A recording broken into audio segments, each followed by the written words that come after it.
Amputate his leg Friday, the surgeon hissed, locking us in with a ghost-white x-ray he swore proved cancer.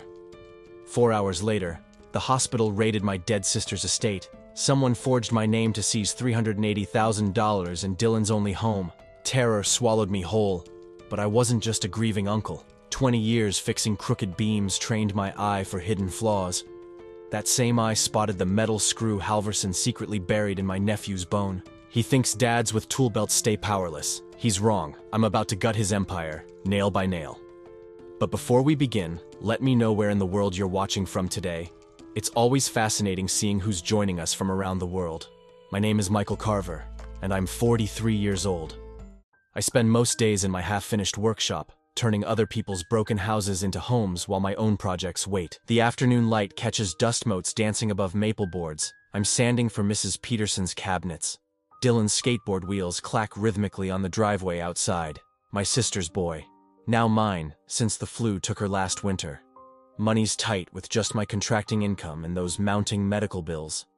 Dr. Grant Halverson, Westbridge Children's chief orthopedist, rushed us through yesterday's consultation with barely a glance at Dylan's x-rays. My stomach knotted watching him.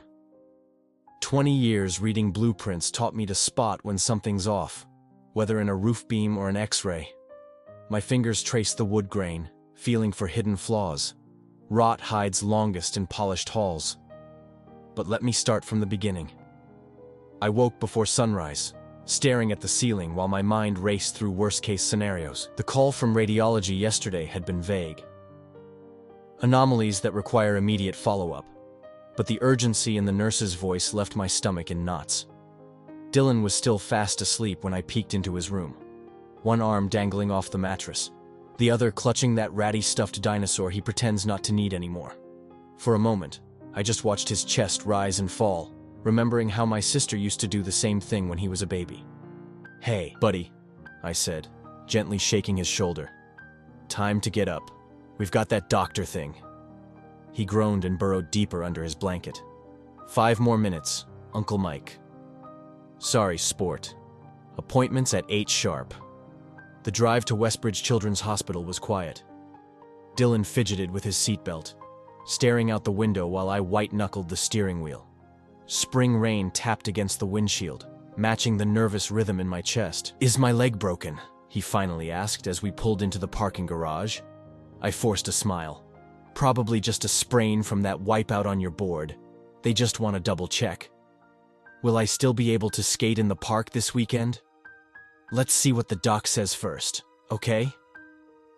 Westbridge Children's was all bright colors and cartoon murals, cheerful camouflage for the serious business inside. The radiology department smelled like antiseptic and that weird ozone scent that expensive machines give off. Reminded me of the time I'd installed custom cabinets in a tech billionaire's home office. We sat in molded plastic chairs while a tech called other names. Dylan thumbed through a dog-eared comic book, occasionally showing me panels with explosions or superheroes. I nodded and pretended to follow along, but my mind kept circling back to that phone call. "Dylan Carver?" A young woman in blue scrubs appeared with a clipboard. The imaging itself was quick, 15 minutes with Dylan lying still while machines whirred and clicked. They gave him a sucker afterward, cherry red against his nervous smile. We were directed to an examination room to wait for Dr. Halverson. "Uncle Mike, am I going to be okay?" Dylan asked, swinging his legs off the exam table, paper crinkling beneath him. "Course you are," I said, reaching over to ruffle his hair. "You're tougher than any board you've ever crashed on." When Dr. Halverson finally entered, he carried a large envelope and wore the kind of expression that makes your blood run cold. He nodded at me briefly, before turning to Dylan with a practiced smile that didn't reach his eyes. "Hello again, young man. Let's take a look at what we found, shall we?" He slid the x-ray from its envelope and clipped it to the light box on the wall. The image glowed blue-white, showing the long bone of Dylan's thigh. Even to my untrained eye, something looked wrong. A cloudy white mass shadowing what should have been clean bone. Dr. Halverson studied it for a long moment. I noticed his hand tremble slightly before he turned toward the door. There was a soft click as he turned the thumb latch, locking us in. "What I'm about to discuss cannot leave this room," he said, voice dropping to near whisper. My carpenter's instincts, the same ones that tell me when a beam isn't plumb or a foundation isn't level, started screaming. Something about this felt deeply wrong. "Mr. Carver, I'm afraid the imaging shows severe osteosarcoma, bone cancer, in Dylan's femur." The word cancer landed like a sledgehammer. Dylan's eyes widened, darting between the doctor's face and mine. "We need to schedule surgery immediately," Halverson continued, pulling out a calendar. "Well, I can fit him in 4 days from now. We'll need to prepare for possible amputation, depending on what we find." Amputation? The word stuck in my throat. But he just fell off his skateboard 2 weeks ago. "The fall likely brought attention to what was already there," Halverson replied, not meeting my eyes. "With osteosarcoma, speed is life, Mr. Carver." Dylan's fingers dug into my arm. "Uncle Mike?" His voice cracked. "I wanted to ask a dozen questions, demand second opinions, see the actual measurements of this supposed tumor. But those wide, frightened eyes pinned me to silence. Not now, not in front of him. Dr. Halverson was already filling out forms. "My nurse will walk you through the pre-surgical protocols. Insurance should cover most of it, though there may be some experimental procedures we'll discuss." Before I could process everything, he was guiding us toward the door, one hand on Dylan's shoulder. I noticed him slip the X-ray film back into its envelope and tuck it into his lab coat pocket. "Wait," I said. "Don't we get a copy of that?" "Hospital policy," he replied smoothly. "All oncology imaging stays in-house. Patient privacy concerns." As we stepped into the hallway, Dylan's hand clutched mine so tight it hurt. Dr. Halverson was already striding away, calling over his shoulder about scheduling details. What kind of doctor hides evidence from a child's guardian? I sat in the truck for a good 5 minutes, just staring at the hospital entrance. My hands wouldn't stop shaking. Cancer, amputation, 4 days. The words kept rattling around in my head like loose nails in a coffee can. Dylan climbed in beside me, quiet in a way 8-year-olds should never be. "Hey, buddy," I said, trying to keep my voice steady. "I forgot something inside. Wait here for me, okay? Won't be long." He nodded, pulling his skateboard onto his lap. The gesture nearly broke me, watching him trace his finger over a worn Thrasher sticker like it was some kind of talisman. I marched back through the automatic doors with purpose. 20 years in construction taught me one thing: always get everything in writing. No exceptions. And I damn sure wasn't going to take a life-changing diagnosis without seeing the evidence for myself. The main reception area was emptying out as clinic hours wound down. I followed the blue line on the floor back to radiology, rehearsing what I'd say. Nothing confrontational. Just a concerned guardian doing his due diligence. The imaging department had a curved desk where a middle-aged woman with curly gray hair was typing into a computer. Her nameplate read, "Sheila Yates, Administrative Coordinator." "Excuse me," I said, leaning slightly on the counter. "I was just in with Dr. Halverson about my nephew, Dylan Carver. I need a copy of today's X-rays for our records." Sheila looked up, offering a practiced smile. "Of course, let me check on that for you." Her fingers tapped across the keyboard. "Carver, Dylan. Ah, here we go." I watched her face change subtly as she read something on her screen. "I'm sorry, Mr. Carver, but it appears Dr. Halverson has flagged this file as confidential under our privacy protocol. I can't release copies without his direct authorization." My mouth went dry. That can't be right. I'm his legal guardian. "I understand, sir." Her voice took on that professional sympathy tone, medical staff master. "But oncology cases have special handling requirements. Dr. Halverson would have explained this to you." "He mentioned something, but..." I ran a hand through my hair. "Look, we need a second opinion. How am I supposed to get that without the images?" Sheila's expression softened slightly. "Any consulting physician can request the files directly through our system. Dr. Halverson would need to approve the transfer. Of course. Of course." The wall was going up around us, brick by bureaucratic brick. "So I have no right to see my nephew's own medical records." I kept my voice low, conscious of other patients nearby. "You can submit a formal request through medical records," she offered, sliding a card across the counter. "They typically process those within 7 to 10 business days." 10 days. The surgery was in 4. Is there someone else I can talk to? A supervisor, maybe? I could hear the desperation creeping into my voice. "Administration is closed for the day, I'm afraid." She glanced at the clock. "You could try calling tomorrow after 9. I thanked her automatically, pocketing the card as I turned away. My contractor's instinct, the one that warns me when a foundation isn't level or when a client isn't being straight with me, was blaring like a fire alarm. Something about this whole situation felt wrong, constructed on shaky ground. The walk back to the truck felt twice as long. Through the windshield, I could see Dylan had fallen asleep, head against the passenger window, skateboard still clutched in his lap. The sight squeezed my chest. His whole world had just been upended, and he didn't even fully understand how much. I climbed in quietly, not wanting to wake him.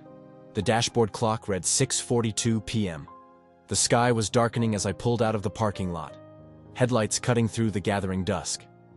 At the first stoplight, I pulled out my phone and started typing osteosarcoma into the search bar, then stopped myself. Internet rabbit holes would have to wait until Dylan was in bed. Right now, I needed to focus on next steps. Tomorrow I'd call every orthopedic specialist in the state if I had to. There had to be a way around Halverson's blockade. The drive home was a blur of streetlights and road signs, my mind racing through arguments and approaches for the morning. I'd been in plenty of tough negotiations with clients and building inspectors over the years. This was just another problem to solve, another structure to shore up. Except the stakes had never been this high. We were almost home when my phone buzzed in the cup holder. Dylan stirred but didn't wake. I glanced down at the screen, expecting maybe Pete from the job site or Mrs. Hernandez checking if Dylan needed dinner. Instead, the screen displayed Westbridge Billing Department. My stomach dropped. Why would accounting call after clinic hours? I answered with my contractor voice, the one I use when lumber deliveries arrive short. "Mike Carver." "Mr. Carver, this is Amanda Lowell from Westbridge Hospital's billing department." Her tone was professionally clipped. "I'm calling regarding today's consultation for Dylan Carver." I eased the truck into our driveway, keeping my voice low. "Can I call you back in 5 minutes? I need to get my nephew inside." "Of course, this is my direct line." She rattled off a number I quickly jotted down on an old receipt. Dylan barely stirred as I carried him inside and tucked him into bed, skateboard placed carefully beside his nightstand. I brushed his unruly hair from his forehead and stood there a moment, watching his chest rise and fall. How do you tell an 8-year-old kid that his leg might? I shut that thought down hard and headed for the kitchen. The house was quiet except for the hum of the refrigerator. I flipped on just the light above the sink, casting the kitchen in dim yellow. Coffee seemed like a good idea, even at this hour. I needed my head clear for whatever this billing call was about. With the coffee brewing, I dialed Amanda's number. "Thank you for calling back, Mr. Carver." Papers rustled in the background. I wanted to touch base regarding the insurance authorization that came through this evening. Insurance authorization. I leaned against the counter. For what exactly? For Dylan's surgical procedure. More paper shuffling. "I'm showing a pre-authorization approval for $380,000 to Dr. Halverson's surgical group. It just cleared our system an hour ago." My hand froze halfway to the coffee pot. That can't be right. The surgery isn't scheduled until Friday, and I haven't even signed. "Our records show consent forms were submitted electronically this afternoon," she interrupted. "Standard procedure is to process insurance approval immediately for oncology cases." The coffee pot beeped. I poured a mug with an unsteady hand. "There's been a mistake. I never signed any consent forms." Amanda's voice took on that careful, measured tone people use when they think you're being difficult. "Sir, I'm looking at the digital signature time-stamped at 4:32 p.m. today. That's impossible." My grip tightened on the mug. "What about our portion? What's the copay on something like this?" "With your current insurance plan," more clicking keyboards, "you're looking at approximately 20% after deductible. Given the procedure and expected follow-up care, that's roughly $76,000. The mug cracked in my grip, hot coffee spilling across my hand. I barely felt it. $76,000, I whispered. I'm calling as a courtesy because our system flagged this as a potential financial hardship case. Amanda's voice softened slightly. Mr. Carver, I should inform you that Dr. Halverson's office has already initiated a medical lien against any available assets to secure payment. A lien? Against what assets? Our records indicate you're the executor of Catherine Carver's estate, which Dylan is set to inherit. The lien would attach to those assets first. My sister's house. The only thing of value she'd left behind for Dylan, the home where he'd grown up, where every corner held memories of his mom, the place I'd promised to keep for him until he was grown.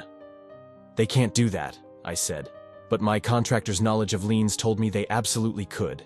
The paperwork has been filed. It becomes effective at 9 a.m. tomorrow. Her voice turned apologetic. I thought you should know before it blindsided you. After hanging up, I sat in the dark kitchen, the broken mug still in my hand. My laptop glowed as I logged into my email, searching for anything from the hospital. There it was, a message from Westbridge Patient Services with attachments, sent at 4:45 p.m. I clicked through documents that I'd never seen before. Surgical consent forms, anesthesia authorizations, financial responsibility agreements. At the bottom of each, my signature, or something close enough to pass for it. My hands shook as I read through them. Someone had forged my name, committed to carving up my nephew's leg, and was about to take everything my sister had left him. I jabbed the reply button, fingers hovering over the keyboard. A stream of accusations and threats formed in my mind, but I stopped myself. Sending an angry email would only leave a trail that Halverson could twist around later. He'd claim I was unstable, maybe even unfit to make decisions for Dylan. Instead, I hit print. The ancient printer in the corner wheezed to life, spitting out page after damning page. I gathered them into a manila folder I found in the junk drawer, evidence that someone was trying to railroad us. Midnight came and went as rain began pelting the roof. I sat at the kitchen table, staring at the closed folder, thinking of Dylan sleeping peacefully down the hall, unaware that his leg, his home, and his future were all being threatened. Someone is stealing more than money, I whispered to the empty kitchen, my resolve hardening like concrete. What horrors hide behind those forged forms? I woke before my alarm, dawn barely seeping through the blinds. Sleep had come in fitful bursts between nightmares of Dylan strapped to an operating table, calling for me while I stood frozen behind glass. The folder with the forged documents lay where I'd left it, like a ticking bomb on the kitchen table. Coffee helped clear my head. I needed a second opinion, fast. I grabbed my phone and the list of oncologists I'd researched at 2 a.m. Dr. Lila Kamath came highly recommended. Her receptionist answered on the third ring. I need an emergency consultation for my nephew, I explained, trying to keep my voice steady. He's 8 years old, and another doctor is claiming he has bone cancer. We need a second opinion immediately. I understand your concern, sir, she replied with practiced sympathy. Dr. Kamath's first available appointment is 3 weeks from Tuesday. That's not going to work. The other doctor has scheduled surgery for Friday. I'm sorry, but please, I cut in. This is my sister's boy. She died last winter, and I'm all he's got. We need someone to look at these scans before they cut off his leg. Her voice softened. Let me check with Dr. Kamath. Maybe she can squeeze you in during lunch. Do you have the imaging files? My stomach dropped. That's part of the problem. The surgeon won't release them. I'm sorry, Mr. Carver, but Dr. Kamath can't provide an opinion without seeing the scans herself. I thanked her anyway and hung up. Then I tried Dr. Marcus at Denver Children's, same story. Dr. Patel at University Hospital, same again. Dr. Wilson at Rocky Mountain Oncology. 4 calls, 4 dead ends. Each specialist required the original images that Halverson had locked away. The kitchen clock read 7:42 a.m. Dylan would be up soon, wanting breakfast, asking questions I couldn't answer. My fingers drummed against the table as I stared at the phone. 1 call left to make. Westbridge Orthopedic Surgical Group answered on the first ring. I asked for Dr. Halverson, expecting to leave a message. "This is Dr. Halverson." His voice came through immediately, smooth as lacquer over rotten wood. I gripped the phone tighter. "Dr. Halverson, this is Mike Carver, Dylan's uncle. I'm calling about getting a copy of his x-rays for a second opinion." A pause. "Mike, I understand your concern. It's perfectly natural to want confirmation, but time is absolutely critical with aggressive osteosarcoma. I just need the files. The problem is, Dylan's case is particularly concerning."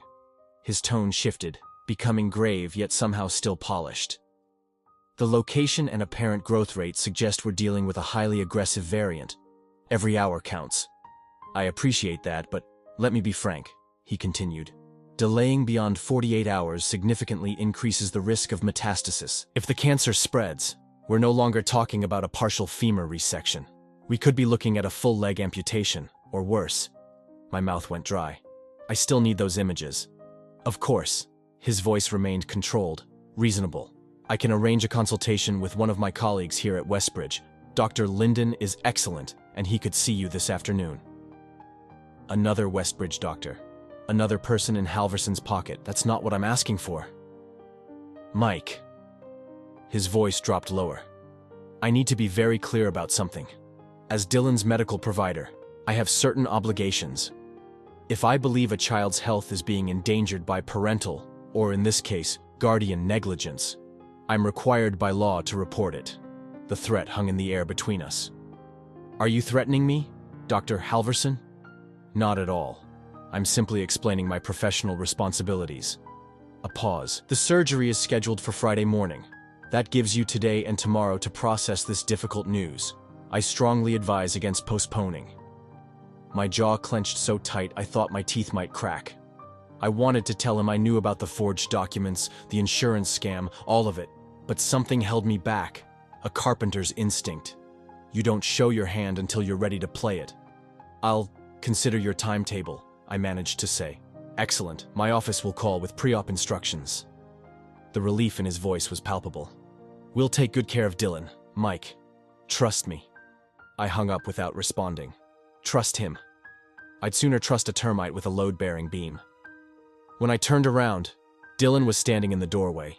He wore his Spider-Man pajamas, clutching a dog-eared comic book. How long had he been there? How much had he heard? "Morning, buddy," I said, trying to sound normal. "Ready for some breakfast?" Dylan didn't move. He looked down at the comic in his hands, some superhero I didn't recognize, one of those invincible types who always saves the day, always wins against impossible odds. "Uncle Mike?" His voice was small. "Is something wrong with my leg?" The question hit me like a sledgehammer. I crossed the kitchen and knelt in front of him, putting my hands on his shoulders. His thin frame felt so fragile beneath my calloused palms. "There might be," I said carefully. "But I'm going to make sure we know for certain before anything happens, okay?" He nodded solemnly, his eyes searching mine for reassurance. "You fix everything," he said simply. It wasn't a question, but a statement of absolute faith. Looking into those trusting eyes, I made a silent vow. I was just a builder with sawdust in my hair and dirt under my fingernails, going up against a surgeon with degrees on his wall and the system at his back. But I'd tear down that system brick by brick before I let him touch Dylan without proof. Could a builder out-scheme a surgeon before the clock killed hope? I didn't have a plan, just a desperate need for answers. After dropping Dylan at Mrs. Laughlin's, our elderly neighbor who watched him sometimes, I headed back to Westbridge Hospital. The afternoon sun beat down on my truck's hood as I circled the sprawling complex, looking for, hell, I didn't know what. Something. Anything. On my third pass around the perimeter, I spotted a service entrance near the radiology wing. A lone figure in blue scrubs leaned against the brick wall, cigarette smoke curling above his head. The employee badge clipped to his pocket caught the sunlight. I pulled into a spot marked "Deliveries Only" and cut the engine, worth a shot. As I approached, I recognized the man. Pete Navarro, the technician who'd taken Dylan's first x-rays when we came in for the fall. He was older, maybe late 50s, with salt and pepper hair and the weathered look of someone who'd spent decades in fluorescent lighting. "Afternoon," I said, stopping a few feet away. "Pete, right? You did my nephew's scan last week." He squinted at me. Cigarette paused halfway to his lips. "Yeah, Dylan's uncle, Mike. That's right." Pete took a long drag, then exhaled slowly. "How's the kid doing?" My throat tightened. "Not great. Dr. Halverson diagnosed him with osteosarcoma yesterday. Wants to operate Friday." "Osteosarcoma?" Pete's eyebrows shot up. "In Dylan?" Something in his tone made my pulse quicken. "You sound surprised." Pete glanced around, then dropped his cigarette and crushed it under his shoe. "Look, I probably shouldn't be talking about this, but I ran that kid's initial scan myself. Knee to hip, standard protocol for a fall injury. And there was nothing there." He shook his head firmly. "Nothing. Clean as they come." The world seemed to tilt beneath my feet. I steadied myself against the wall. "You're sure?" "Been doing this job 26 years. I know what bone cancer looks like on a film, and Dylan's leg was normal." Pete lowered his voice. "The day after your ER visit, Halverson came down personally. Asked for specialty plates of Dylan's femur." "Specialty plates?" "Different sensitivity settings, some exaggerate densities, make small abnormalities more visible." Pete rubbed his jaw. Not unusual for follow-up imaging, but he was insistent. Wanted it done immediately. Said to call him directly when they were ready. I felt cold despite the afternoon heat, and these new plates showed cancer. I never saw them. Halverson took personal custody of the images, said it was for a research case study. Pete's eyes narrowed. "Been bothering me ever since." My mind raced, connecting dots I hadn't even known existed. The locked door, the hidden X-rays, the rushed surgery, the massive insurance payout. "Pete, I need to see those original scans." He shook his head. "They'd be in the digital archive by now. I can't just pull them up without proper authorization.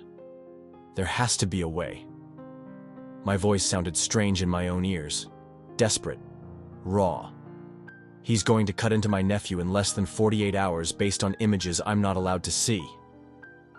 Pete was quiet for a moment, studying my face. Then he sighed. "The archive room is minimally staffed after 9. Security does rounds at 9:30 and again at 10:15. There's a 20-minute window where nobody's watching the medical records section." Hope flickered like a match in darkness. "You'd help me." "I'm not promising anything." Pete glanced at his watch. "Meet me at the north parking garage, lowest level, at 9:45 tonight. Wear dark clothes, nothing with logos, and for God's sake, don't tell anyone." "I won't. Thank you." As I turned to leave, Pete called after me. "Wait." He reached into his pocket and pulled out what looked like an extra ID badge. "Take this, it's an old one. System still recognizes it, but it won't log specific door entries." I took the badge, feeling its weight in my palm. The plastic was worn at the edges. The photo faded. "Why are you doing this?" Pete's expression hardened. "Because I've worked here long enough to see patterns. This isn't the first time Halverson's rushed a procedure on flimsy evidence." He glanced toward the hospital. "Just the first time with a kid this young." The implications of that statement hit me like a physical blow. "Once we open that door, there's no reversal," Pete warned. "If we're caught, I lose my job, maybe my license. You could face criminal charges. And if we're right about what's happening..." He didn't finish the sentence. I looked down at the badge in my hand, then up at the massive hospital complex looming above us. Somewhere in that building were images that could save or condemn my nephew. One plastic card under the harsh parking lot floodlights. Would one swipe unlock salvation or sink us deeper? 9:45, I confirmed, slipping the badge into my pocket. "I'll be there." The drive home was a blur. My mind kept replaying Pete's words about Halverson's pattern while my fingers drummed against the steering wheel. I checked on Dylan twice after tucking him in, watching his chest rise and fall, his face peaceful in sleep. No idea what storm was brewing around him. At 9:30 I slipped out, leaving Mrs. Greer from next door watching television in the living room. "Just some paperwork at the hospital," I'd told her. Dylan's been asleep for an hour already. The parking garage was nearly empty when I pulled in. Level after level. I spiraled down into the concrete belly of the structure until I reached the bottom floor. My headlights swept across the dimly lit space, catching a solitary figure leaning against a support column. Pete straightened as I parked beside him. He'd changed into dark blue scrubs, nothing that would stand out in a hospital at night. "You ready?" he asked as I approached. I nodded, though my mouth had gone dry. "What's the plan?" "Service entrance on the east side, minimal cameras. We take the freight elevator to the 3rd floor, then cut through pathology to radiology." Pete's voice was all business. "Records are stored on servers in the back. With any luck, we're in and out in 15 minutes. The night air felt electric against my skin as we crossed to the hospital. You know that feeling when you're about to do something that could change everything. Like standing at the edge of a high dive, knowing you can't turn back once you jump. Pete swiped his badge at a nondescript door. The lock clicked, and we slipped inside. The service corridor was narrow, lit by flickering fluorescence that cast everything in a sickly green glow. Our footsteps echoed despite our efforts to walk quietly. I'd been in plenty of buildings after hours. Construction doesn't always happen during business hours. But hospitals have a different feel, like the walls themselves are watching. "This way," Pete whispered, guiding us toward a service elevator. We rode in silence to the 3rd floor. When the doors opened, Pete checked both directions before motioning me forward. The hallway stretched empty before us, doors labeled with department names. "Pathology's through here," he said, swiping his badge again. We wound through a maze of laboratories, past machines whose purposes I couldn't begin to guess. Everything smelled of chemicals and cold metal. "Almost there," Pete murmured. "Radiology server room is just ahead." The final door required both Pete's badge and a key code. My heart hammered as he punched in the numbers. What if his code had been deactivated? What if security was already watching us? The lock disengaged with a soft click. Inside, the temperature dropped at least 15 degrees. Rows of servers hummed, their status lights blinking like electronic fireflies in the darkness. A workstation sat in the corner, monitor glowing blue in standby mode. "This is it," Pete said, sliding into the chair. His fingers flew over the keyboard, navigating through directories I couldn't follow. "Patient records are encrypted, but I've got access for quality control reviews." I stood behind him, watching as he typed Dylan's name and hospital ID. A file directory appeared. "Here we go," Pete said. "Initial X-ray from the ER visit, plus..." He frowned. "Looks like there was access to the file last night. Halverson's login." My stomach tightened. What does that mean? Could be routine, or... Pete clicked on the file, and an X-ray appeared on screen. I'm no medical expert, but even I could see the white mass clouding Dylan's femur. It looked exactly like what Halverson had shown us in his office. "That's it," I said. "That's the cancer he showed us." Pete's expression darkened. "Check the timestamp." I leaned closer. The date on the image was 3 days before Dylan's fall. "That's impossible," I whispered. He hadn't even been to the hospital yet. Pete's fingers tapped rapidly, pulling up file properties. "This has been altered. The metadata is inconsistent with our system protocols." He muttered a curse. "This is a forged overlay. Someone's replaced the original image." The implications hit me like a sledgehammer. Halverson hadn't just misdiagnosed. He'd fabricated evidence. "Can you prove it?" I asked, my voice tight. "Maybe, if I can find the..." A beam of light cut through the darkness, sweeping across the servers before landing on us. "Hey, what are you doing in here?" We froze. A security guard stood in the doorway, flashlight aimed at our faces. Marcus Hill. I recognized him from the lobby desk. His hand moved to the radio at his shoulder. "Possible security breach in radiology records," he said, eyes never leaving us. "3rd floor, east wing." Pete lunged for the monitor, hitting the power button. The screen went black, but not before Marcus had glimpsed the image. "Step away from the computer," Marcus ordered. "Both of you, hands where I can see them." I raised my hands slowly. "This isn't what it looks like." "Save it," Marcus said. He blocked the only exit, his broad shoulders filling the doorway. Nobody accesses patient records at midnight without authorization. Marcus, it's me, Pete Navarro, radiology tech. I'm doing quality control. At midnight? With some guy I've never seen before. Marcus's radio crackled with a response I couldn't make out. His expression hardened as he listened. Copy that. Holding for supervisor. My pulse roared in my ears. If Halverson was called, everything would unravel. Look, I started. My nephew. Sir, I need you to be quiet, Marcus interrupted. He reached behind him and pulled out a pair of handcuffs. Until we sort this out, you're both being detained for unauthorized access to medical records. The metal cuffs gleamed in the dim light as Marcus stepped toward us.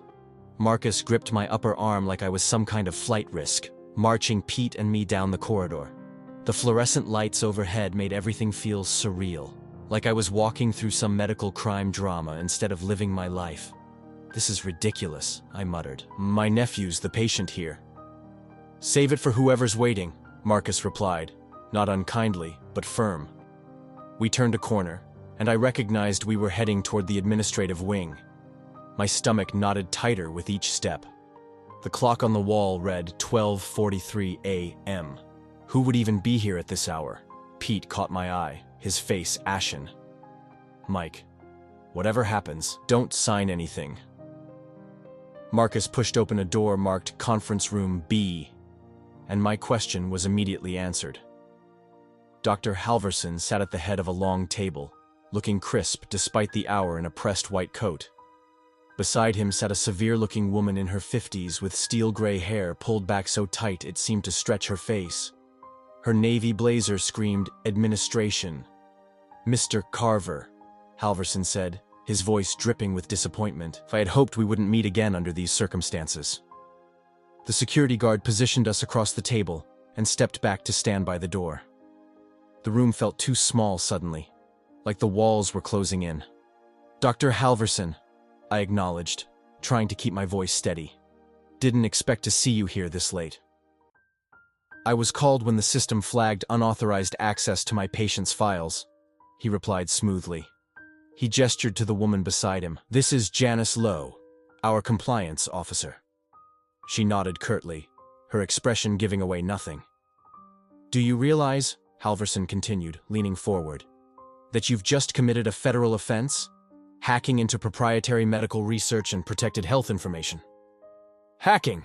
I sputtered. I was trying to get a copy of my nephew's X-ray, something I'm entitled to as his legal guardian.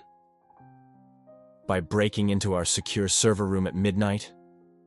Halverson's eyebrows arched in mock surprise. "With the help of an employee who clearly violated his oath of confidentiality." He shot Pete a withering glance. Pete straightened his spine. "Dr. Halverson, I was helping Mr. Carver because I believe there's been a serious—" "Mr. Navarro," Janice Lowe cut in, her voice as cold as the metal table. "I suggest you remain silent until legal counsel is present. Your employment status is currently under review." I watched Pete deflate, and anger surged through me. "This is about Dylan's well-being. Something's not right with that X-ray, and you know it." Halverson's face hardened. "What I know, Mr. Carver, is that your nephew has a life-threatening condition requiring immediate surgical intervention. What I know is that you're delaying critical care while his cancer potentially metastasizes." He reached into a leather portfolio and pulled out a stack of papers, sliding them across the table toward me. "These are consent forms bearing your signature, authorizing tomorrow's procedure." He tapped another document beneath it. "And this is a court order, signed by Judge Whitaker this evening, authorizing the hospital to proceed with life-saving treatment in 72 hours, with or without your further consent." I stared at the signature on the consent form, a decent forgery of my handwriting, but definitely not mine. The court order, however, looked terrifyingly official, complete with an embossed seal. "I never signed this," I said, my voice hoarse. "The signature matches your hospital registration forms," Janice replied coolly. "And regardless, the court order supersedes any withdrawal of consent." My head spun. 72 hours, 3 days until they'd cut into Dylan's healthy leg. "I'm concerned, frankly," Halverson continued, his voice dropping to a concerned doctor's tone that made my skin crawl. That Dylan's welfare is clearly compromised in your care. The implication hit me like a sledgehammer. Are you threatening to take my nephew? Child Protective Services takes medical neglect very seriously, he replied, especially when combined with criminal behavior. Janice quietly lifted the desk phone and dialed an extension. Security. This is Janice Lowe in Conference Room B. We need police backup for a records breach situation. She hung up and folded her hands on the table. Adrenaline surged through my system. In minutes, cops would arrive, and everything would spiral beyond my control. Dylan would be alone, maybe even placed in temporary custody while I dealt with criminal charges. Listen, I pleaded, desperation making my voice crack. Just do another scan, a fresh X-ray, right now, with witnesses. If there's cancer, I'll sign whatever you want. Halverson's lips curled into what might have been a smile on anyone else. On him, it looked predatory. Every minute you stall, cancer spreads, he said softly. Is that what you want for Dylan? To lose not just his leg, but possibly his life because of your paranoia. Marcus unlocked the hallway door, holding it open. In the corridor, I could hear the distinct sound of footsteps approaching, multiple sets, heavy and purposeful. Police boots. I glanced frantically between the approaching officers, the court order, and Pete's defeated posture. The walls of truth and lies were collapsing around me, and I couldn't see a way out. Can they flip the narrative before cuffs click shut? The footsteps grew louder. My mind raced, searching for anything that might stop this runaway train. That's when Pete leaned in close, his voice barely audible. Mike, he whispered urgently. There's something off about that X-ray. Did you notice the screw pattern? What screw pattern? I hissed back. In the bone, there's a grid of tiny screws. It's a specific hardware set. I've only seen it used in cadaver research. Halverson's research. My heart skipped. Before I could process what that meant, two uniformed officers appeared in the doorway. One was older with salt and pepper hair, the other younger with a clean-shaven face that made him look fresh out of the academy. Officers, Janice greeted them. These men accessed confidential medical records without authorization. The older cop stepped forward. I'm Officer Brennan. This is Officer Diaz. Mind telling us what's going on here? Halverson jumped in. These two broke into our imaging archives after hours. One is an employee who should know better. The other is delaying critical cancer treatment for his nephew. I stood up, palms open. Officers, before you do anything, I need 2 minutes to show you something crucial. It's about my nephew's safety. Officer Brennan's eyes narrowed. Sir, please, sit back down. Please, I begged. 2 minutes could save my boy from unnecessary surgery. Pete cleared his throat. Officers, I'm a radiology technician here. I believe there's evidence of medical fraud that you should see. The younger cop, Diaz, exchanged glances with his partner. What kind of evidence? Pete, I said quickly. Show them the screw pattern you mentioned. Halverson's face tightened. This is absurd. We don't have time for conspiracy theories. But Pete was already pulling out his phone, fingers flying across the screen. Here, he said, turning the display toward the officers. This is from the surgical hardware catalog, specifically the fastener grid used in Halverson's cadaver research. He swiped to another screen, and this is a zoomed section of Dylan's supposed tumor X-ray. The officers leaned in. Even from where I sat, I could see the identical patterns, 6 tiny screws arranged in a precise grid. These fasteners are used to secure bone samples for testing, Pete explained. They're never used in living patients. Officer Brennan frowned. Dr. Halverson, care to explain this? I watched Halverson's face carefully. For just a split second, his professional mask slipped. A flash of panic crossed his features before he regained control. That's clearly an imaging artifact, he said dismissively. Common in digital radiography. Mr. Navarro should know better than to confuse technical anomalies with surgical hardware. It's not an artifact, Pete insisted. I've been doing this for 20 years. I seized the moment. Officers, all I'm asking for is an independent scan. If my nephew really has cancer, I'll sign whatever's needed. But something's very wrong here. Janice Lowe stepped forward. Gentlemen, This is a medical matter that should be handled through proper channels. The court order was obtained based on potentially fraudulent evidence, I interrupted, pointing at the phone. Those screws shouldn't be there. Officer Diaz looked uncomfortable. Look, we're not medical experts. Exactly, Halverson snapped. Why, this is wasting valuable time. A child's life is at stake. I stood my ground. I'm not signing this consent form, not until Dylan gets an independent scan. The room fell silent.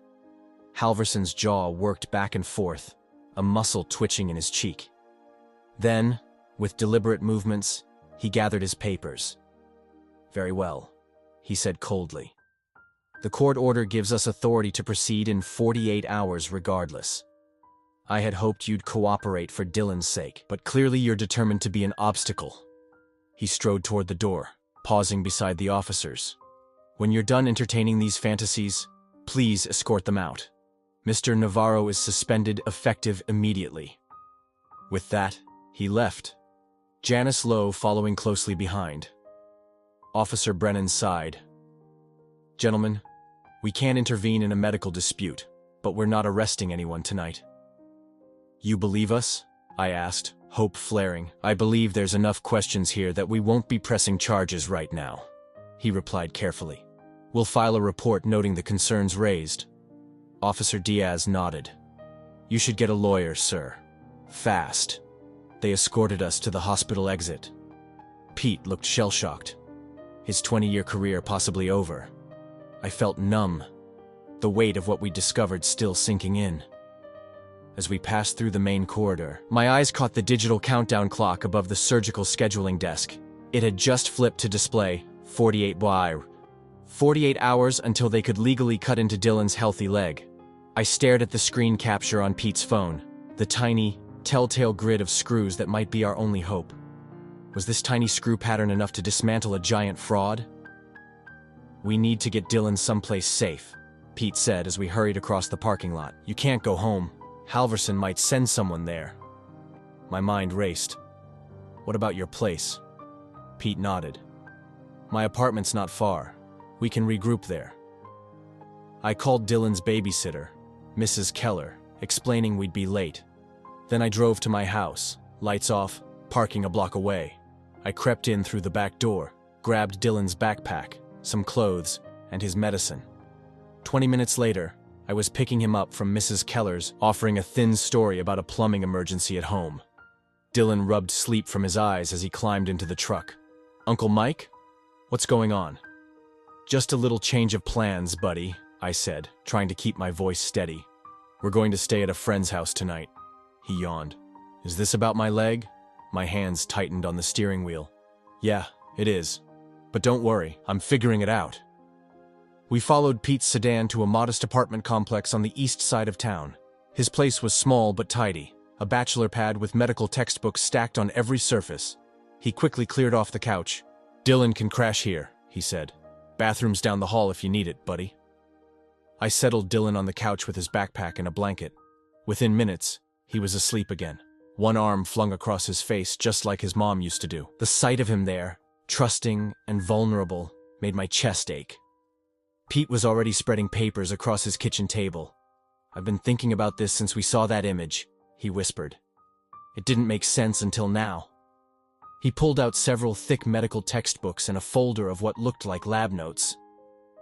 Halverson runs the orthopedic research program at Westbridge, he explained, flipping through pages. Big focus on next-gen prosthetics for pediatric patients. What does that have to do with Dylan? Pete's face was grim. These programs need cases to justify their grant money. No cases, no funding. He tapped a spreadsheet. Halverson got a $3.8 million grant last year for revolutionary bone cancer prosthetics. My stomach dropped. Are you saying he's making up cancer cases? Not just making them up. Pete pulled out a medical journal with Halverson's name on the cover. He's creating them. He opened to a dog-eared page showing surgical anchors, small metal devices designed to attach to bone. These are used in research cadavers to test prosthetic attachments. The pattern is identical to what we saw in Dylan's scan. The realization hit me like a sledgehammer. He put that thing in my nephew. Pete nodded slowly. Remember when Dylan came to the ER after his fall? They sedated him to put in those stitches. 3 stitches, I said, my voice hollow. He was only out for maybe 15 minutes. That's all Halverson would need. Pete's voice dropped lower. A small incision, insert the anchor, close it up. Then later, order special x-rays that would make it look like osteosarcoma. I felt sick. The room seemed to tilt sideways. He cut into my boy to fake cancer. To justify an amputation and an experimental prosthetic. Pete pushed another paper toward me. Look at the billing codes they pre-authorized. It matches his research protocol exactly. I remembered Dylan's wincing after his fall. Had that been from the secret implant rather than the scrape? The thought of Halverson's hands inside my nephew's leg, while I sat clueless in the waiting room, made me want to put my fist through a wall. Uncle Mike. We both turned. Dylan stood in the kitchen doorway, clutching his blanket around his shoulders. His face was pale in the harsh kitchen light. "Hey, buddy," I said, trying to sound normal. "You should be sleeping. I heard you guys talking." His voice was small. "Did that doctor put something in my leg?" Pete and I exchanged glances. I'd never lied to Dylan, not even when his mom died. I wasn't about to start now. I patted the chair beside me. "Come here, bud." He shuffled over and climbed onto the seat. I took a deep breath. "We think Dr. Halverson did something very wrong," I said carefully. "He might have put a small piece of metal in your leg when you got your stitches, and then pretended it was something else." Dylan's eyes widened. "Like cancer." "Yeah," I said, my throat tight. "Like cancer." I expected tears, maybe fear. Instead, Dylan's jaw set in a way that reminded me so much of his mother. "That's why he wants to cut off my leg. For fake cancer." I nodded, unable to speak. Dylan looked at the papers spread across the table, then back at me. His eyes were glossy but resolute. "You're going to stop him, right?" The trust in his voice nearly broke me. "Yes," I promised. "I'm going to stop him." We spent the next hours building our case. Pete photographed his notes and textbook pages. I drafted a timeline of everything that had happened since Dylan's fall. We compiled insurance codes, billing documents, and the screenshot of the screw pattern. The sky was turning gray when I finally leaned back in my chair, exhaustion washing over me. The enormity of what we'd discovered, what had been done to Dylan, left me feeling hollow and rage-filled at once. "We expose him today," I said, watching dawnlight filter through Pete's blinds. Dylan, who'd finally dozed off again at the table, stirred slightly. Pete nodded grimly. "We need legal help. I know someone who—" His phone vibrated on the table, an unknown number lighting up the screen. Pete froze, staring at it like it might explode. Pete stared at the vibrating phone for 2 more rings before finally answering. "Navarro," he said, voice steady, despite the worry lines creasing his forehead. I could hear the tinny voice on the other end, clipped, official. Pete's expression darkened as he listened. "This is Barbara Winters from Westbridge Legal," Pete mouthed silently to me. My pulse quickened. That didn't take long. Halverson must have already set the wheels in motion. Pete straightened his shoulders. "I understand your concern, Ms. Winters, but I'll need my union representative present for any interrogation regarding patient records." He paused, listening. "No, I'm afraid that won't work for me. I know my rights under the collective bargaining agreement." I watched him hold his ground, impressed. The old tech had more steel in his spine than I'd given him credit for. "You can schedule it through proper channels with my rep present," Pete continued. "Until then, I'm exercising my right to decline. Good day." He hung up, exhaling slowly. "That won't hold them off for long," he said, rubbing his face. "They'll be looking for both of us now." I nodded, feeling the walls closing in. We had evidence of a horrific medical fraud, but Halverson had the entire hospital machine behind him. The court order for Dylan's surgery was still ticking down. My shoulders slumped as exhaustion and hopelessness threatened to swallow me whole. Something tugged at my sleeve. I looked down to find Dylan, fully awake now, his small hand clutching my arm. "Uncle," "You fix things," he said simply. Those 4 words hit me like a bucket of cold water. All my life, I'd taken broken things and made them whole again. Crooked frames, sagging porches, water-damaged ceilings. I'd restored order from chaos with nothing but tools and determination. Dylan was right. I fixed things. And this situation, as messed up as it was just another broken thing that needed fixing. "Yeah, buddy," I said, ruffling his hair. "I do fix things. And we're gonna fix this." I turned to Pete, newfound energy coursing through me. "We need a war room. What's our timeline?" Pete checked his watch. "Surgery's scheduled for 8 a.m. tomorrow. That gives us about 24 hours. Then we need to move fast." I grabbed a fresh sheet of paper. "First, we need proof that Dylan doesn't have cancer. Real proof from a neutral source." "An independent bone scan," Pete suggested. "If we can get one that shows no malignancy, that's our smoking gun." I nodded, scribbling furiously.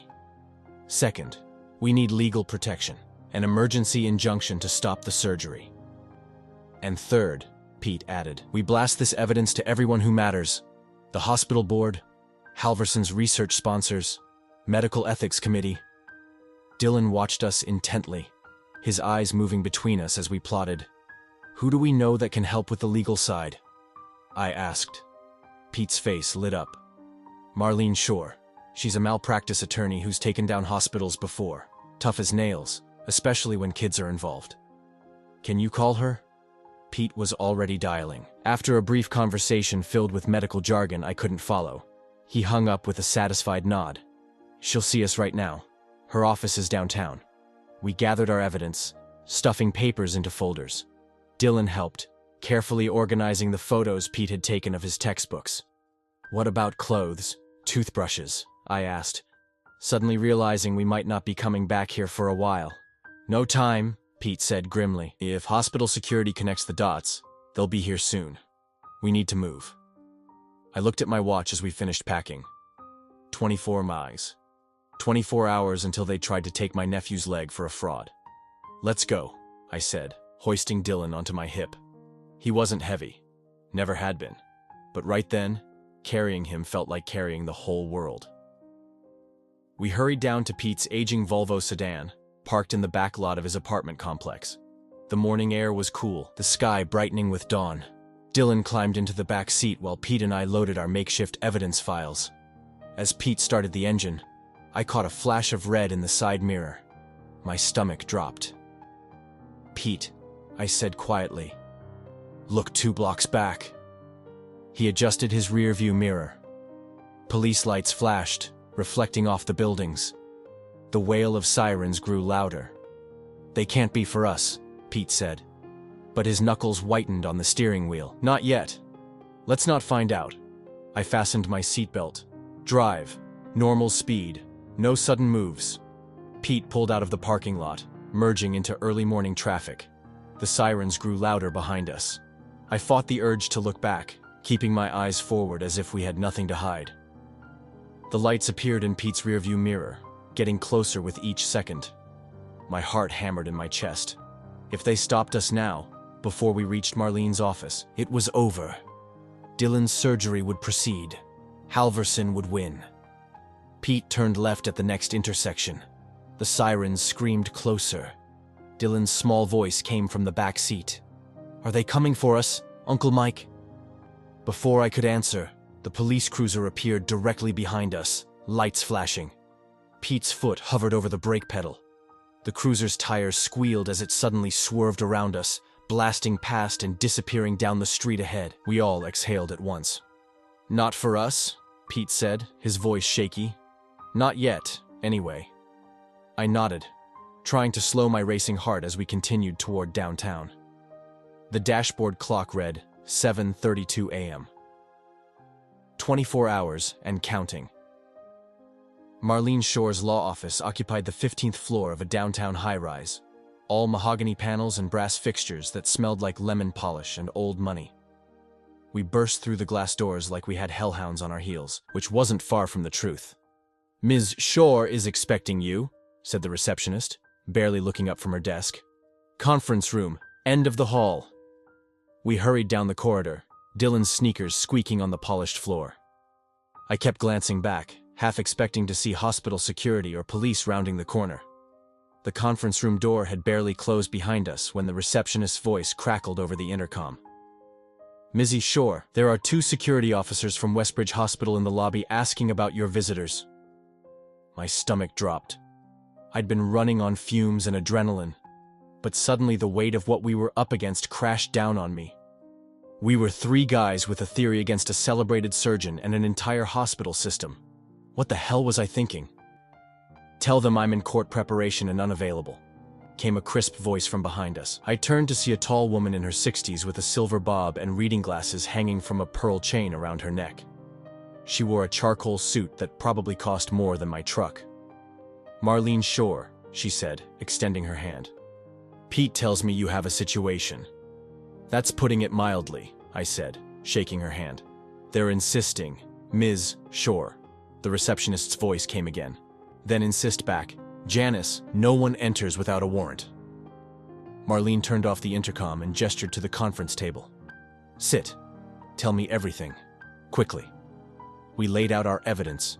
The initial clean X-ray Pete remembered, the suspicious second scan, the forged consent forms, the insurance pre-approval, and Pete's theory about the research hardware. Marlene studied the X-ray printout through her glasses, her expression hardening. "How long until the scheduled surgery?" I checked my watch. "Less than 24 hours now." She nodded briskly. "And this boy is your nephew. You have legal guardianship?" "Yes, since my sister died last winter." Dylan sat quietly beside me, watching everything with those 2 wise eyes of his. The gravity of our situation hit me again. If we failed, he'd wake up tomorrow missing part of his leg. For nothing. Because of greed. My hands started shaking. I'd been so focused on action that I hadn't let myself feel the full horror of it. What if we were too late? What if Halverson's connections were too strong? What if the system was rigged against us? I must have zoned out because suddenly Marlene was snapping her fingers in front of my face. "Mr. Carver, stay with me. We don't have time for despair." I blinked, trying to focus. "Sorry, I understand, but right now your nephew needs you present." She pushed a glass of water toward me. "Drink this." I took the glass, grateful to have something to do with my trembling hands. Marlene was already on the phone. "Ken, it's Marlene Shore. I need that portable bone scanner you showed me last month." "Yes, the one from the conference. In my office. As soon as possible." "No, I can't explain over the phone." "Yes, it's that important." She hung up and immediately began typing on her laptop. "I'm drafting an emergency injunction. We'll need to file it with the court before 5 o'clock. "Will that stop the surgery?" I asked, my voice steadier now. "If granted, yes. I know Judge Hernandez is on rotation today. He's fair, especially when children are involved." She continued typing without looking up. "The bone scan is our key. If it shows no cancer, we have our smoking gun." "And if it does show cancer?" I couldn't help asking. Marlene paused, meeting my eyes directly. "Then we reassess. But Pete's theory about the hardware is compelling. Malpractice giants like Halverson fall hardest when sunlight hits their paperwork." I nodded, taking another sip of water. The cold liquid helped clear my head. "What about those security guards?" Pete asked, peering nervously toward the door. "My building has strict protocols. Without a warrant, they can't get past the lobby." Marlene resumed typing. "Besides, we're not doing anything illegal. We're seeking appropriate medical testing for a minor in your care." An hour crawled by as Marlene drafted legal documents and made calls. Dylan had fallen asleep on the leather couch, exhaustion finally catching up to him. I sat beside him, one hand resting protectively on his shoulder. Just after noon, the conference room door opened. A balding man in his 50s wheeled in what looked like a small photocopier on a cart. "Ken Rogers," he said quietly, noticing the sleeping boy, brought the scanner. "Thank you, Ken," Marlene said. "This is Mike Carver and Pete Navarro." Dr. Rogers nodded to us. Pete explained some of it on the phone. "If what you suspect is true, It's unconscionable. He began setting up the machine while Pete helped, their heads together as they discussed calibration and settings. The scanner hummed to life, sounding like a beehive. "I have a deputy clerk who lives 3 blocks from here," Marlene said, gathering her papers. "If the scan confirms what we suspect, I can have the injunction filed before the courthouse closes at 5. I watched the machine power up, lights blinking across its control panel. My whole world narrowed to this moment, this room, this machine. Would it confirm what we suspected? Would it be enough to save Dylan's leg and bring down Halverson? The scanner hummed louder as Dr. Rogers made final adjustments. "We're ready," he said, looking at Dylan's sleeping form. "Should we wake him?" I gently shook Dylan awake. "Hey, buddy, we need to do one quick scan of your leg." He rubbed his eyes. "Like an X-ray." "Similar, but different technology," Dr. Rogers explained, kneeling to Dylan's level. "And this won't hurt at all. I'm just going to run this wand over your leg, and we'll see what's inside." Dylan nodded, his trust breaking my heart a little. Kids shouldn't have to deal with this kind of crap. "Can I see the screen?" he asked, surprising us all. Dr. Rogers hesitated, looking at me. "It's his leg," I said. "He deserves to know what's happening." Marlene nodded approval. "Transparency is our ally here." We positioned Dylan on the couch with his leg extended. Dr. Rogers rolled up Dylan's jeans to expose his thigh, then applied a clear gel. "This might feel cold," he warned. Dylan didn't even flinch. "Tough kid, my nephew." Dr. Rogers powered up the scanner and positioned the wand over Dylan's thigh. The screen flickered to life, showing grayscale images of muscle and bone structure. Pete leaned forward, watching intently. "I'm recording this entire procedure," Marlene announced, setting up her laptop to capture both the scan and the room. "We're uplinked to a secure cloud server that timestamps and validates everything. Remember when I told you I'd worked construction my whole life? Well, I've seen thousands of load-bearing structures, and I know what integrity looks like. What we saw on that screen was a perfectly normal 8-year-old femur. No mass, no abnormalities, and most importantly, no metal fastener. There's nothing there," I said, my voice barely a whisper. Dr. Rogers moved the wand methodically, capturing every angle. Completely normal bone continuity. No evidence of osteosarcoma or any other pathology. Dylan stared at the screen. "So I don't have cancer?" "No, buddy," I said, my throat tight. "You don't." Pete pointed at the screen. "Can you save this whole scan?" "Already happening," Marlene said, typing rapidly. "It's streaming directly to a private browser tab labeled State Medical Board." She swiveled her laptop to show us. "I've notarized electronic affidavits from everyone in this room. Now we need to get to Superior Court." Dr. Rogers handed Dylan a tissue to wipe off the gel. "I'll prepare a formal report confirming these findings." Marlene was already packing up her briefcase. "We have less than 3 hours before the courthouse closes. Mike, you're coming with me." "Pete, can you take Dylan home?" I knelt in front of Dylan. "I need to go with Ms. "Sure, to make sure Dr. Halverson can't hurt you. Will you be okay with Pete for a little while?" Dylan nodded solemnly. "Are you gonna fix it?" "That's exactly what I'm doing." I ruffled his hair. "And when I get back, maybe we can work on that half pipe in the backyard." His face lit up with the first real smile I'd seen in days. 20 minutes later, Marlene and I were racing through downtown traffic toward the courthouse. She drove like someone who knew exactly how far to bend the rules without breaking them. "Judge Ellen Durand is presiding today," Marlene said. "She has 2 grandchildren at Westbridge Children's. She'll understand the urgency."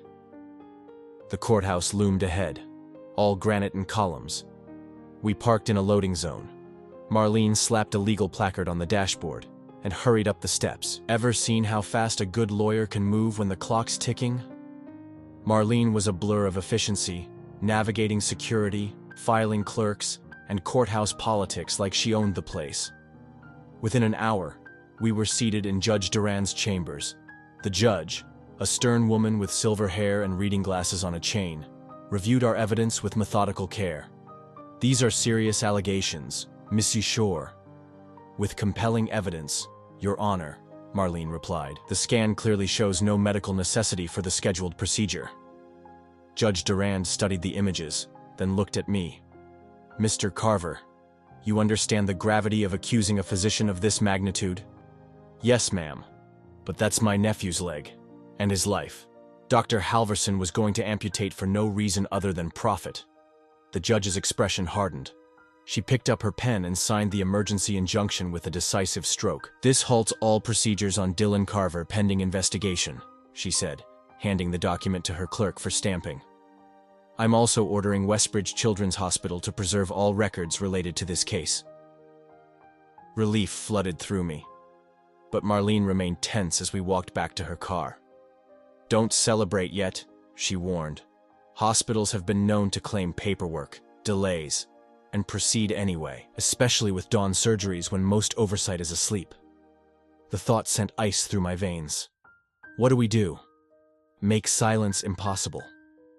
Marlene handed me her phone. Send that scan link to everyone on Halverson's university sponsor list. I scrolled through my email, found the list I'd compiled, and forwarded the secure link to every address. As we pulled away from the courthouse into the blazing afternoon heat, I noticed security cameras mounted on nearby buildings.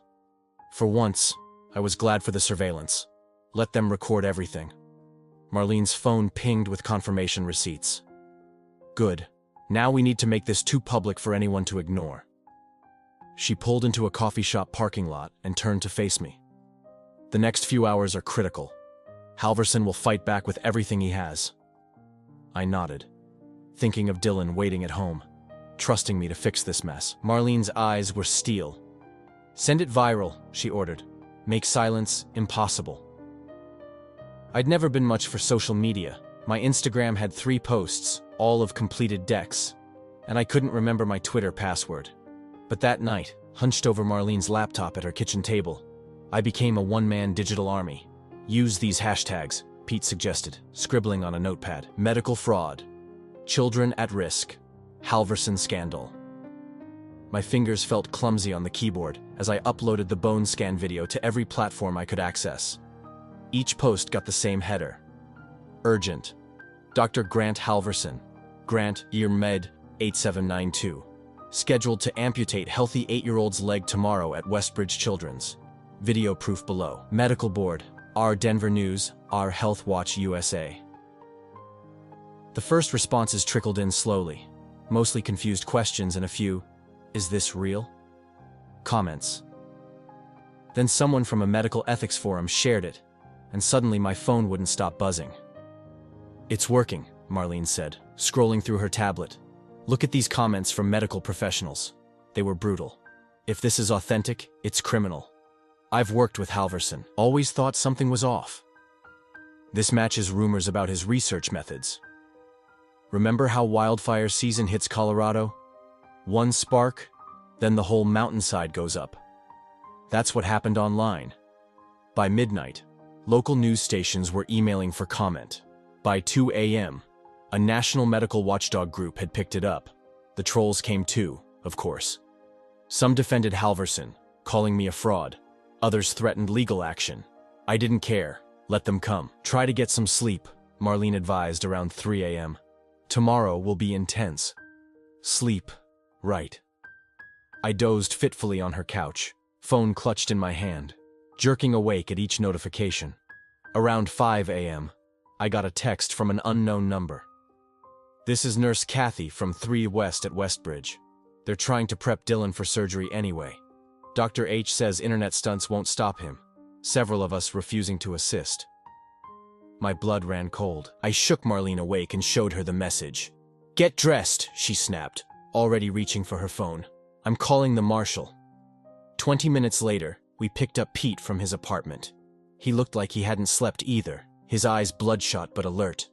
The video hit 100,000 views, he said, sliding into the back seat. Hospital administration must be having a meltdown. I gripped the dashboard as Marlene sped through yellow lights. What if they touch one hair on Dylan's head? They won't, she cut in. The injunction is legally binding. Marshal Davis is meeting us there. The sun was just breaking over the horizon when we pulled into Westbridge's parking garage. My hands shook as I checked my phone again.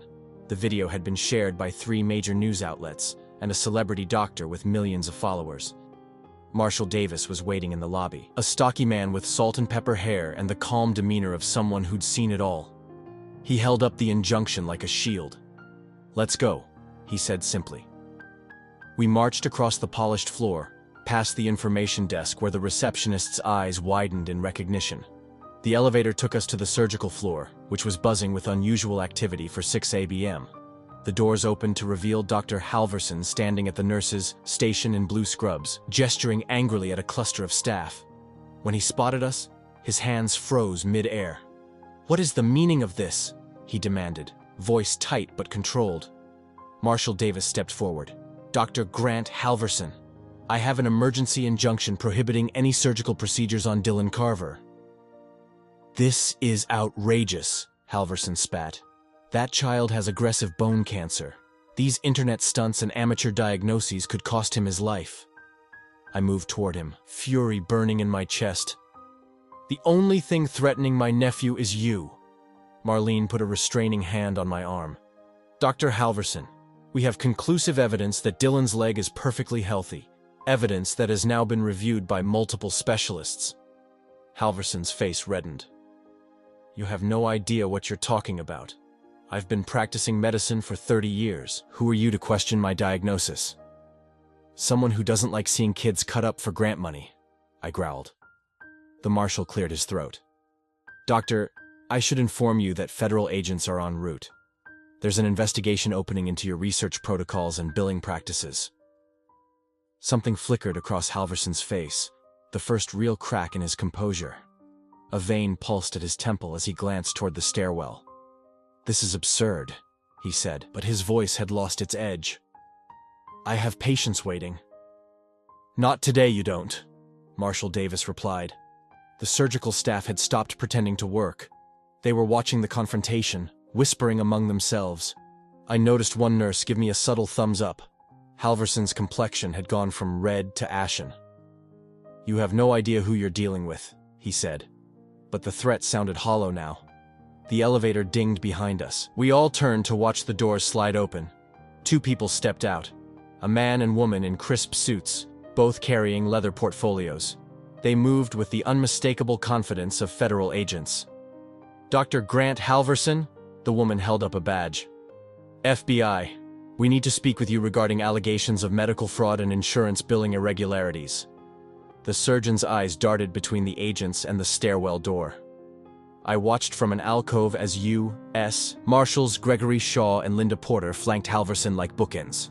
Shaw, a tall man with shoulders like roof beams, kept a firm hand on the surgeon's elbow. Porter walked 2 steps behind, her eyes scanning the hallway with practiced vigilance. "Dr. Grant Halverson, you'll need to come with us," Shaw announced, loud enough for everyone to hear. The surgical floor went silent. Nurses froze mid-stride. A woman in a patient gown clutched her IV pole. 2 doctors in white coats lowered their clipboards to stare. Halverson straightened his spine, trying to salvage some dignity. "This is a mistake that will be corrected very quickly," he announced, to no one in particular. But his voice lacked conviction. The authority that had radiated from him just days ago, that smooth, lacquered confidence, had cracked like cheap veneer. Someone whispered, "Is that the doctor from the video?" A phone camera flashed. Then another. Soon, 6 parents and staff had their phones up, recording Halverson's perp walk across the polished floor. Pete sidled up next to me, eyes gleaming with vindication. "Look at that," he whispered. "Yesterday, he was God. Today, he's a YouTube clip." I couldn't help but remember the countless times I'd torn out shoddy work on job sites, how quickly reputation falls when fraud is exposed. No matter how fancy the facade, bad work always shows itself eventually. The elevator at the end of the hall dinged, and the doors slid open. Out stepped Margaret Santos, the hospital CEO, her heels clicking purposefully on the tile. She was flanked by 2 men in expensive suits, hospital attorneys, no doubt. She approached our little group, her face professionally composed but eyes sharp with damage control. "Mr. Carver," she said, extending her hand. I'm Margaret Santos. I want to personally assure you that Westbridge is taking these allegations with the utmost seriousness." I shook her hand, noting how her grip was firm, but not crushing, calibrated perfectly for the cameras that had now swung in her direction. "As of this moment," she continued, raising her voice slightly, "Dr. Halverson's operating privileges at this hospital have been suspended pending a thorough internal review. We've already begun auditing all his cases from the past 3 years." A reporter who'd somehow made it to the floor called out, "Ms. Santos, will the hospital be liable for damages?" She didn't flinch. Westbridge Children's has always put patient safety first. "We're cooperating fully with authorities and will make this right for any families affected." The marshals began moving Halverson toward the elevator again. As they passed, I caught his eye. The hatred there was molten. His lips moved, forming words only I could see. "You'll regret this." I'd seen that look before, on contractors caught cutting corners, on foremen busted for skimming materials. The cornered animal look of someone who'd do anything to get even. Marlene appeared at my side, her face granite. "Don't engage," she murmured. "Let him dig his hole deeper." The elevator doors opened. As Halverson was guided inside, his shoulders slumped. For a moment, the brilliant surgeon looked like nothing more than a tired old man. The doors closed with a metallic thud that echoed down the hallway. "Reputational ruin. Phase 1, Pete whispered, a grim satisfaction in his voice, but Marlene was already shaking her head. "It's not enough. Men like Halverson have deep pockets and deeper connections. The criminal case could drag on for years." "What do you mean?" I asked. She guided us toward an empty consultation room and closed the door behind us. "Medical fraud cases are complex. His attorneys will file motion after motion, delay after delay. Meanwhile, he'll be living off the millions he's accumulated." My stomach nodded. "So he could walk." "Not walk exactly, but he could weather the storm financially until some reduced plea deal is reached." She tapped her briefcase. "Unless we hit him where it really hurts." "The money," Pete said. Marlene nodded. "I've prepared an emergency motion to freeze all assets connected to his research grants and the fraudulent billing scheme. If the judge grants it, his accounts will be impounded before he makes bail." "Can you do that?" I asked. "When there's evidence of ongoing fraud?" "Absolutely." She checked her watch. "Judge Durand owes me a favor. I need to file this within the hour." She gathered her papers and headed for the door, then paused. "Mike, take Dylan home. He's been through enough. I'll call you the minute I hear anything." As she left, I felt the adrenaline that had been carrying me finally start to ebb. My knees felt wobbly, like I'd been standing on a scaffold all day. Pete put a hand on my shoulder. "You did it, man. You protected your boy." I nodded, thinking about Dylan waiting in Marlene's office with her assistant, thinking about how close we'd come to disaster. "It's not over yet," I said, watching the cluster of reporters growing in the lobby below. "Not until that bastard can never hurt another kid." Later that afternoon, I found myself sitting in the polished oak gallery of courtroom 14, Pete's solid presence beside me like a load-bearing wall. Judge Ellen Durand presided from her bench, silver-haired and sharp-eyed beneath her black robes. She had the look of someone who'd seen every trick in the book and wasn't buying any of them. "In the matter of provisional class action Carver et al. Versus Halverson and Westbridge Children's Hospital," she announced, her voice carrying without effort, "the court has reviewed the emergency petition for asset preservation." My hands were sweaty. I wiped them on my jeans, remembering how I'd done the same thing years ago when bidding on my first major renovation contract. That same hollow feeling in my gut, that same electricity in my fingertips. Halverson sat at the defense table with 3 attorneys, all younger, all with matching blue ties. His silver hair was perfectly combed, but his eyes were bloodshot. He hadn't slept. Good. "Given the substantial evidence of systematic billing fraud and potential patient harm," Judge Durand continued, "this court hereby orders the freezing of all assets related to Dr. Grant Halverson's research grants, professional accounts, and personal holdings pending final judgment." The gavel cracked down. Just like that, financial ruin initiated. Pete's elbow nudged my ribs. "That's what I call a precision strike," he whispered. I nodded, not trusting my voice. Remember how your dad's workshop smelled after a long day? Sawdust and sweat and that hint of pine sap. That's what victory smelled like to me right then. Marlene, seated at the plaintiff's table, turned and gave us the slightest nod. She'd done exactly what she promised. The court will now hear preliminary statements from additional plaintiffs, Judge Durand announced. One by one, they came forward. A mother whose daughter had undergone 3 necessary surgeries. A grandfather who'd mortgaged his home to pay for his grandson's experimental treatment. A father who'd lost his son to complications after what should have been routine procedure. Each story widened the crater beneath Halverson's carefully constructed reputation. Each testimony was another nail in the coffin of his career. "My Jessie was 6, said a woman in a faded blue dress. Dr. Halverson said she needed titanium pins. 3 operations later, we found out from another doctor that she never needed any of them." I watched Halverson's face as she spoke. Nothing. Not a flicker of remorse. The stories continued, and a pattern emerged. Children from families with premium insurance, procedures that coincided with research grant milestones, complications that required follow-up surgeries.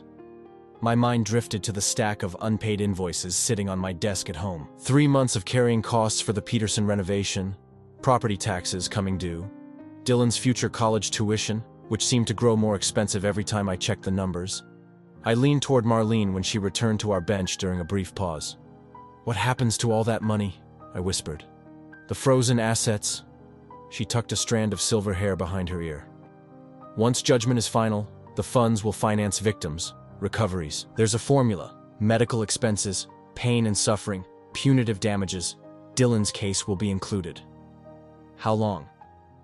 6 months, maybe a year. These things take time. She squeezed my arm. "But the freeze happens today.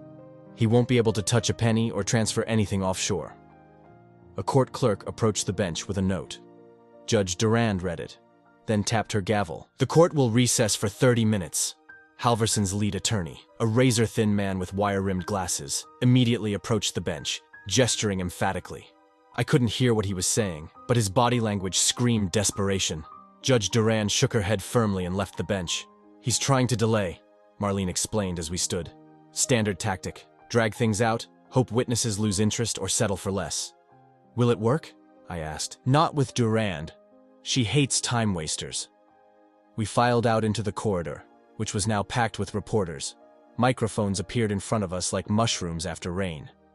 "Mr. Carver, how does it feel to bring down one of the country's most respected pediatric surgeons? Was this about justice or revenge? Do you believe other doctors at Westbridge were involved?" Marlene stepped between us and the press. "No comments during ongoing proceedings. You'll all get statements when appropriate." She guided us toward a side exit, away from the crush. The afternoon heat hit me like a furnace when we stepped outside. Denver in July, like standing in front of an open oven. My phone buzzed in my pocket. A news alert, then another, and another. And, breaking, surgeon's assets frozen in medical fraud case. Westbridge Hospital Board calls emergency meeting. Medical board suspends Halverson's license pending investigation. I showed the screen to Pete, who let out a low whistle. "That's it, then," he said. "Empire's crumbling." But something in me wasn't satisfied. Maybe it was the carpenter in me, the part that knows you don't just knock down a wall, you have to clean up the debris, make sure nothing dangerous is left behind. "Not yet," I said, squinting into the sun. "There's still something else. I can feel it." 2 weeks crawled by like a foundation settling, slow, steady, and irreversible. I spent most of those days shuttling between the courthouse and my half-finished jobs, trying to keep both worlds from collapsing. The courtroom became a second home. I'd sit in the back row, notepad in hand, as forensic accountants unraveled Halverson's financial web thread by thread. These folks didn't wear capes, but they were heroes in their own right, following money trails that zigzagged through dummy corporations and offshore accounts like a maze. "Your Honor," said Eliza Chen, the lead forensic accountant, during the 3rd day of testimony, "we've identified at least 7 shell companies registered in the Cayman Islands. She clicked through slides showing wire transfers. Hundreds of thousands of dollars moved from research grants into personal accounts, then laundered through these shells before landing in numbered Swiss accounts. Dr. Halverson effectively siphoned approximately 62% of his grant funding over the past 5 years, she concluded. Judge Duran's normally impassive face tightened, and these funds were earmarked specifically for pediatric research. Yes, Your Honor. For developing prosthetics that were supposedly being tested on actual patients. Patients like Dylan. Kids who never needed cutting in the first place. You ever stand at a job site when they're demolishing a building? That's what it felt like watching Halverson's face during Chen's testimony. First, the foundation cracks, then the walls start to go, and finally, the whole thing just collapses in on itself. I took detailed notes during each session and passed them along to the other families. Some couldn't afford to miss work for every hearing, so I became their eyes and ears. A couple of dads would meet me for coffee afterward, and I'd walk them through the day's revelations. He had a yacht, I told Roger Kendall, whose daughter had endured 3 unnecessary surgeries, named it Healing Hands, bought with money that was supposed to go toward research equipment. Roger's coffee cup trembled in his grip. My Lily still wakes up crying from phantom pain. By the 10th day, Judge Durand had widened the freeze order to include every subsidiary LLC, investment account, and real estate holding connected to Halverson. The man who once had the hospital board eating from his palm couldn't access a penny without court approval. While the adults waged financial warfare in wood-paneled rooms, Dylan found his own rhythm. His leg was healing nicely, nothing but a small scar from the stitches after his fall. The courthouse had a broad courtyard with smooth concrete paths, and he'd brought his skateboard along during my days of testimony. I'd glance out the windows during breaks and spot him practicing kickflips, the board spinning beneath his feet before he landed, sometimes successfully, sometimes not, but always trying again, always getting back up.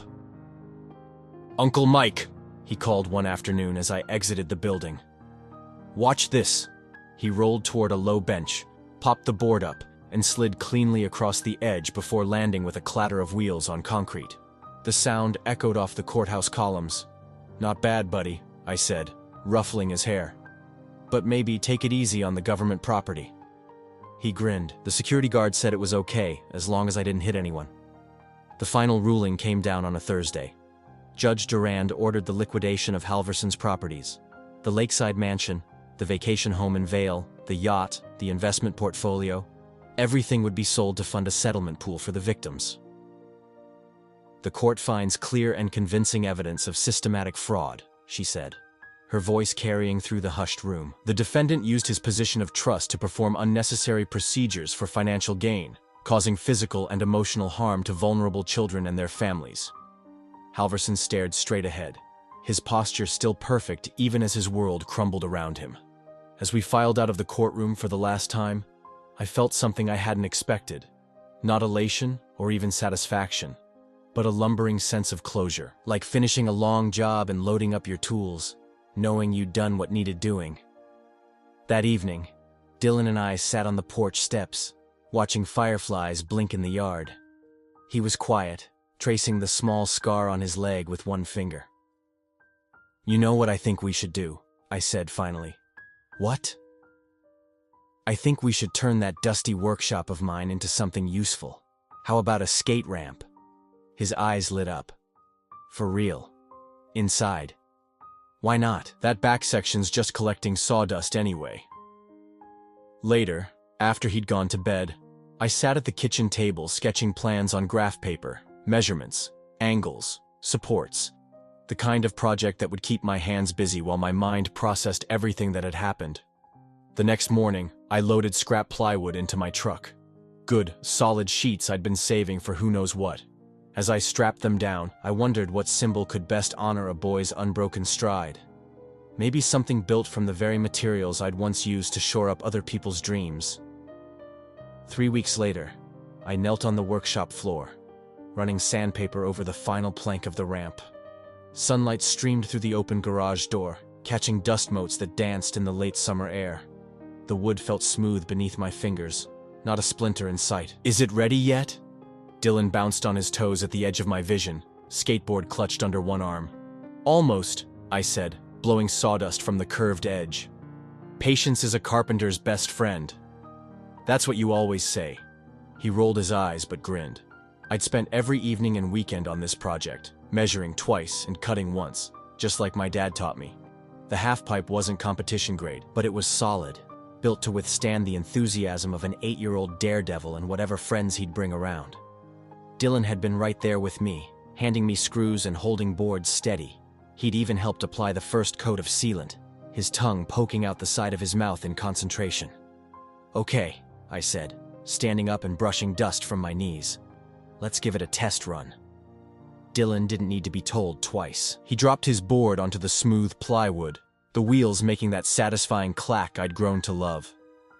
He pushed off gently, rolling up one side of the ramp, then down and up the other.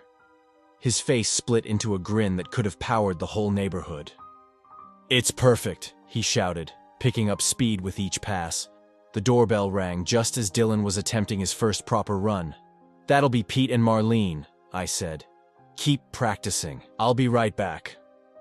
I found them on the front porch, Pete in jeans and a faded Broncos t-shirt, Marlene looking surprisingly casual in slacks and a light sweater. She held a rectangular package wrapped in brown paper. "How's the ramp coming?" Pete asked, following me through the house. "Just finished it? Dylan's breaking it in now." "Kid deserves some fun after everything," Pete said. When we stepped into the workshop, Dylan was in midair, the board spinning beneath his feet before he landed, not perfectly, but solid enough to keep rolling. "Hey, champ," Pete called. "Looking good." Dylan skidded to a stop and hopped off his board, face flushed with exertion and pride. "Ms. Shore, Pete, did you see that? Uncle Mike built this ramp. It's awesome." Marlene smiled, one of her rare full smiles that transformed her usually serious face. I did see. Very impressive. She set the package on my workbench and carefully unwrapped it.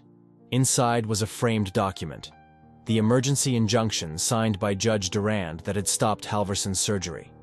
The official court seal gleamed at the bottom. "I thought you might want this," she said. A reminder. I ran my fingers over the glass. The legal language looked imposing. But to me, each word represented another brick in the wall we'd built between Dylan and harm. "Thank you," I said, my voice rougher than I'd expected. "This means a lot," Pete clapped me on the shoulder. "Where should we hang it?" I glanced around the workshop, now transformed by the wooden ramp that took up most of the floor space. "Right there," I decided, pointing to the wall beside the ramp's entrance, "where he'll see it every time he drops in." We found the studs, marked the spot, and Pete held the frame level while I drove in the screws. When we stepped back, the official document looked strangely at home among my tools and sawdust. Dylan studied it, his head tilted. "Does this paper mean the bad doctor is gone forever?" Marlene knelt to his level, something I'd never seen her do in all our courthouse meetings. "It means he can't hurt you or any other children. He's waiting for his trials now. Multiple felony indictments." "What's indictments?" Dylan asked. "It means he's in big trouble," Pete explained. "The kind you don't get out of." Dylan nodded, satisfied with that answer.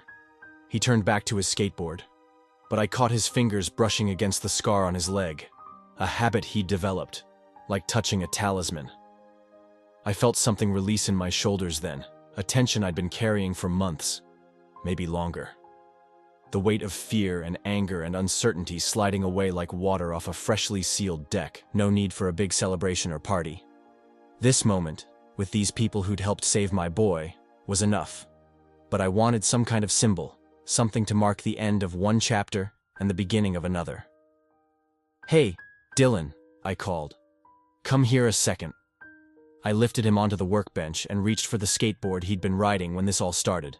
The one with the scuffed sticker he'd been petting in the truck that day outside the hospital. I'd cleaned it up, tightened the trucks, and oiled the bearings. From my toolbox, I pulled out a small brass hammer and 2 finishing nails. "What do you think?" I asked. "Should we hang this up, right above the injunction?" Dylan's eyes widened. "But I still ride it." "I got you a new one," I said, nodding toward a box I'd hidden behind the lumber rack. "This one's special. This one's for remembering." He grinned and took the hammer from me. I held the board in position just above the framed document and guided his hand to the nail. Gentle taps, I instructed. Let the hammer do the work. The sound of metal on metal echoed through the workshop. Ping, ping, ping, as Dylan drove in the first nail, then the second.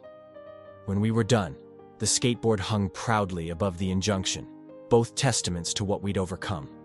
The final tap seemed to linger in the air, a clear note of completion. The morning after we hung Dylan's skateboard, I woke before dawn. Couldn't sleep. Not from worry this time, but from something lighter, a feeling I hadn't experienced in months. Maybe peace, maybe closure. I padded through the quiet house, made coffee, and wandered out to the workshop while the sky was still purple-gray. I stood there in the half-light, coffee mug warming my palm, and just breathed. The air smelled of fresh-cut lumber and linseed oil, with that hint of metal that always lingers around tools. Reminded me of my dad's shop when I was Dylan's age. Simple, honest, fixed. By the time Dylan came looking for me, the sun had climbed high enough to pour through the open bay door, casting long rectangles of gold across the concrete floor. He bounded in wearing pajama bottoms and a superhero t-shirt, hair sticking up in all directions. "Can I ride before breakfast?" he asked, already eyeing the ramp. "Gear first," I reminded him, nodding toward his helmet and pads. While he strapped on his protection, I turned on the old radio that had kept me company through countless renovations. The news was on, something I'd avoided during the worst of our ordeal. But this morning, I let it play. Concluding one of the most shocking medical fraud cases in state history, the announcer was saying. Dr. Grant Halverson has accepted a plea deal that includes permanent surrender of his medical license, forfeiture of all assets connected to the fraudulent research, and, Dylan looked up. "That's him, right? The bad doctor." "That's him," I confirmed. "Sounds like he's finally giving up." The cicadas outside had started their daily chorus, a pulsing rhythm that seemed to underscore the news. "Final chapter," they seemed to say. Final chapter. I watched Dylan climb the ramp, his movements fluid and confident. 8 years old and already finding his balance after everything life had thrown at him. My sister would have been proud. "Uncle Mike, watch this," he called, then executed a perfect kick turn at the top of the ramp. "Looking good, buddy," I called back, feeling my face crack into a genuine smile. I moved to the wall where we'd hung the skateboard and injunction. Dust had already settled on the glass, and I wiped it away with my sleeve. The court seal caught the sunlight, throwing a small rainbow against the opposite wall. It was strange how these two objects, a kid's skateboard and a legal document, had come to mean so much. One represented what we'd saved, the other, how we'd saved it. Together, they told our whole story. Dylan rolled to a stop beside me, breathing hard from exertion but grinning. "You think other kids will see this and know what happened?" he asked, looking up at the display. "If they ask, we'll tell them," I said, ruffling his hair. The strands were damp with sweat, but he didn't pull away. "It's important to remember." My phone buzzed in my pocket, a text from Pete asking how we were doing. I pulled it out to reply and paused, looking at the camera icon. On impulse, I stepped back a few paces and framed the wall in my viewfinder. The worn skateboard with its scuffed wheels, the official-looking document with its government seal, and the smooth wooden ramp rising in the foreground. The composition struck me as right somehow. Wood and paper, freedom and justice, the things that mattered. I inhaled deeply, catching the scent of cedar from the new shelving I'd installed last week, mixed with a hint of motor oil from Dylan's skateboard bearings. Smells of work and restoration, of things put right. "What are you doing?" Dylan asked, watching me adjust the angle. "Making a memory," I said. "Sometimes it helps to look back and remember how far you've come." I hit record and stepped into frame beside Dylan, my arm around his shoulders. The sunlight caught the dust motes floating between us and the wall, making them look like tiny stars. "This is for anyone who might need to hear it someday," I said to the camera, feeling my voice steady and my shoulders square themselves without conscious effort. "When someone tries to cut away what matters, whether it's with a scalpel or a lie, remember that truth heals deeper than either one." Dylan leaned against me, solid and whole, as the video captured our moment of quiet victory.